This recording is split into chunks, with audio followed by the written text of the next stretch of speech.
Feby sendiri Pak pernah membuat sebuah penelitian tidak seberapa banyak masyarakat yang saat ini itu terjerat dengan rentenir Pak?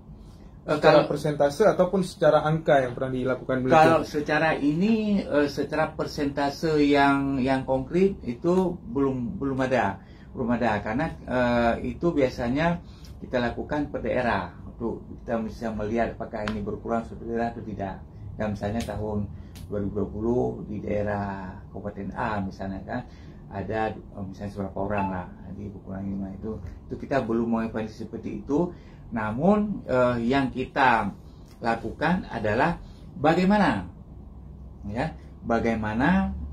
semua kita, orang kaya di kampung, orang kaya di kecamatan, siapa ada kepedulian tentang hal ini kan, ini sudah menjadi penyakit masyarakat. Dan masyarakat melakukan itu bukan hanya saat pandemi kan 2020, bulan Maret 2020, sebelum juga sudah ada. Tapi kenapa itu belum terselesaikan?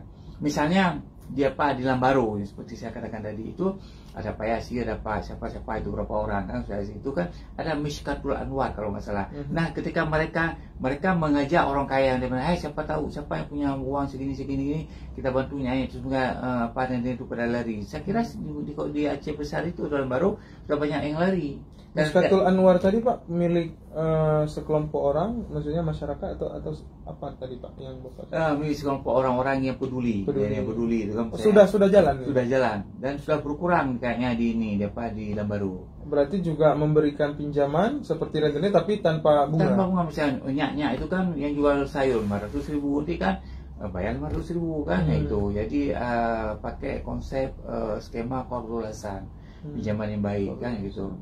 Nah, jadi pemerintah bisa melakukan ini menurut Bapak? Bisa melakukan ini dan tidak rumit.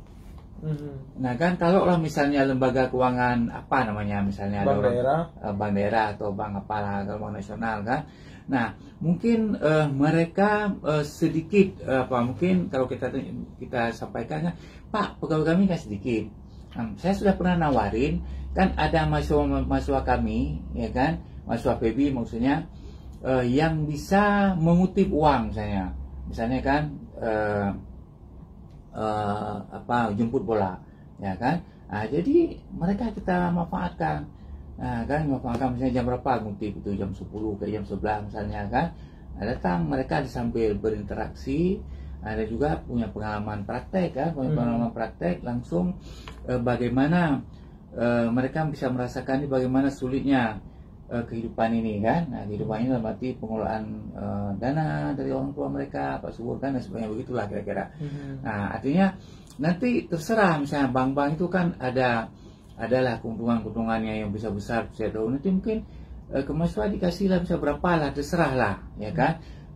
Sekedar minyak Honda kayak atau makan begitulah gitu kan, ya segitu. Saya kira mereka mau itu ya kan. Tapi kemudian keuntungan yang kalau rentenir nih Pak kan meminjamkan uang karena mereka sudah memberi jasa lah, kita bilang jasa pinjam ya. Pasti mereka kan juga mencari untung nih.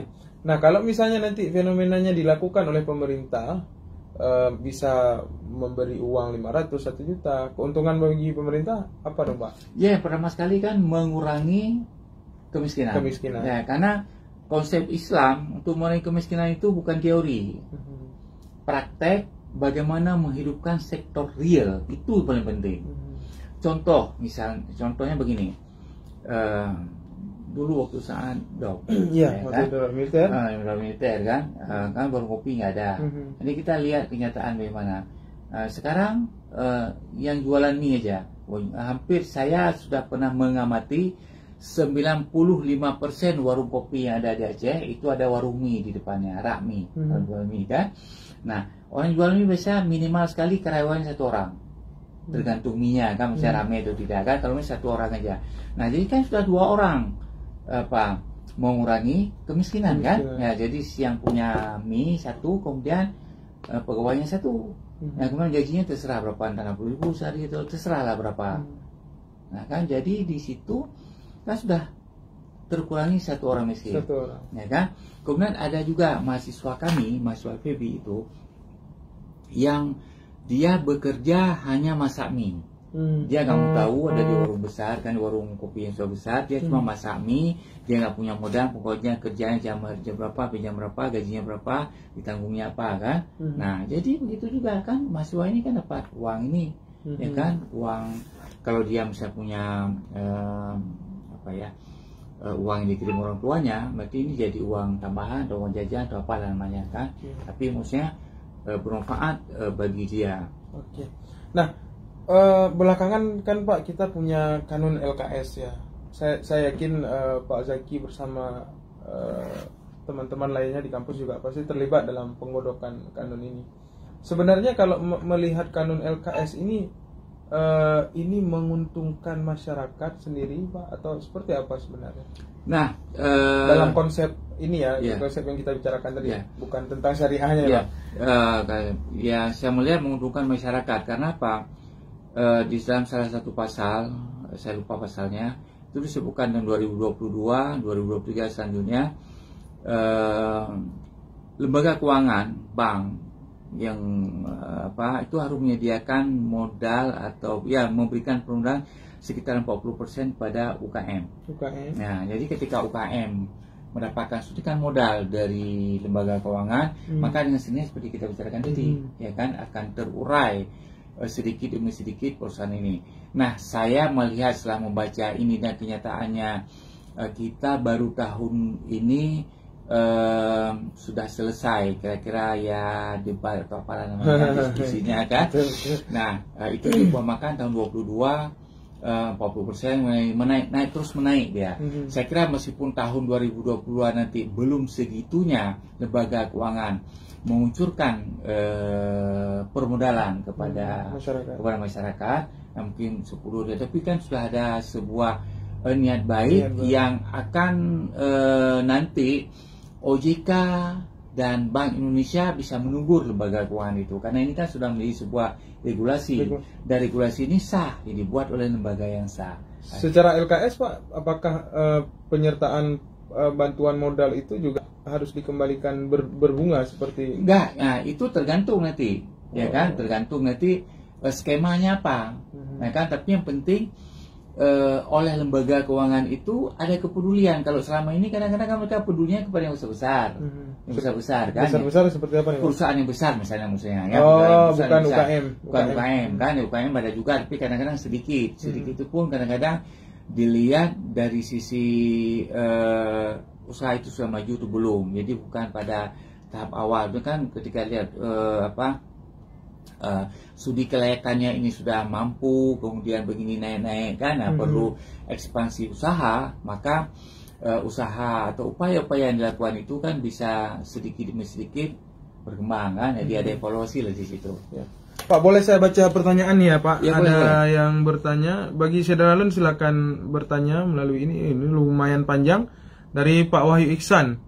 Apakah dalam kanun LKS ada keringanan total nasabah bagi nasabah yang sama sekali tidak lagi mampu membayar cicilannya? Ini dalam kanun LKS Pak.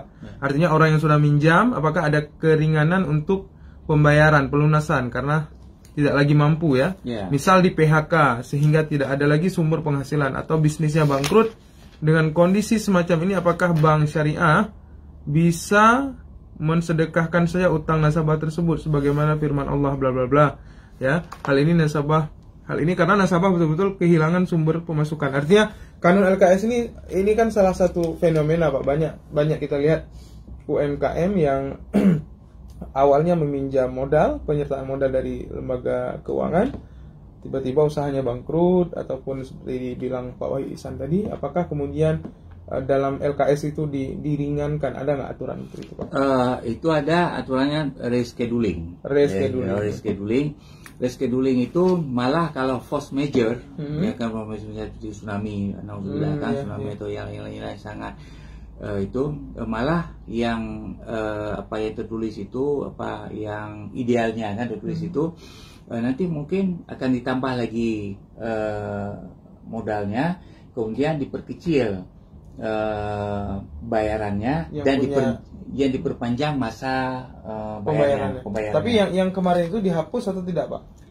Kalau dihapus itu saya itu kalau kemarin itu kan macam-macam, ya kan. Sementara yang ini kan masih terus idealnya di dalam kanun kan belum lagi kan nantinya kan 2022 baru akan berlaku penuh. Betul. Ya kan. Sementara yang sebelumnya misalnya kita lihat waktu tsunami, nah itu ada yang memang kalau sudah tidak ada apa-apa ya.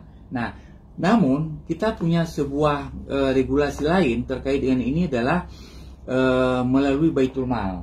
Ya, melalui Baitul Mal, ya kan. Orang-orang yang sudah tidak punya macam-macam itu bisa ke Baitul Mal. Ya, bisa ke Baitul Mal. Nah, tapi sekarang ada persoalan lagi.